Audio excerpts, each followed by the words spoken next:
मुंबई भाजपचे अध्यक्ष आशिष शेलार आता थेट दिल्लीला जाण्याची शक्यता निर्माण झाली आहे। तर भाजपकडून उत्तर मध्य मुंबई मतदारसंघात धक्का तंत्राचा अवलंब केल्यास विद्यमान खासदार पूनम महाजन यांचं तिकीट कापलं जाऊ शकतं। पूनम महाजन यांचं तिकीट कापण्याची वेळ भाजपवर येऊ शकते का, पाहूयात त्या संदर्भातला रिपोर्ट। खासदार पूनम महाजन यांनी 2014 आणि 2019 असा सलग दोनदा उत्तर मध्य मुंबई मतदारसंघातून विजय मिळवला होता। मात्र 2024 मध्ये त्यांना उमेदवारी मिळणार की नाही असा प्रश्न निर्माण झाला, कारण केंद्रीय गृहमंत्री अमित शाह यांच्यासह भाजपच्या वरिष्ठ नेतृत्वाने मुंबईतील 6 मतदारसंघावर लक्ष केंद्रित केलं। सद्यस्थितीत विद्यमान खासदार पूनम महाजन आणि गोपाळ शेट्टी यांच्याऐवजी दुसरा उमेदवार दिल्यास राजकीय परिस्थिती कशी असेल याची माहिती अमित शाह यांनी घेतली। पूनम महाजन यांना पुन्हा उमेदवारी का दिली जाणार नाही या प्रश्नाचं उत्तर 2019च्या निकालात दडलं।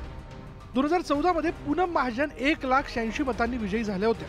मात्र केंद्र आणि राज्यात सत्ता असूनही 2019 मध्ये पूनम महाजन यांचं मताधिक्य घटून त्यांनी 1,30,000 मतांनी विजय मिळवला होता। चर्चा खूप आहे की भाजपच्या अनेक वर्तमान खासदारांचे तिकीट कापणार आणि त्या जागी उदाहरणार्थ आशिष शेलार पुन्हा एकदा लोकसभा लढतील अशी खूप चर्चा आहे।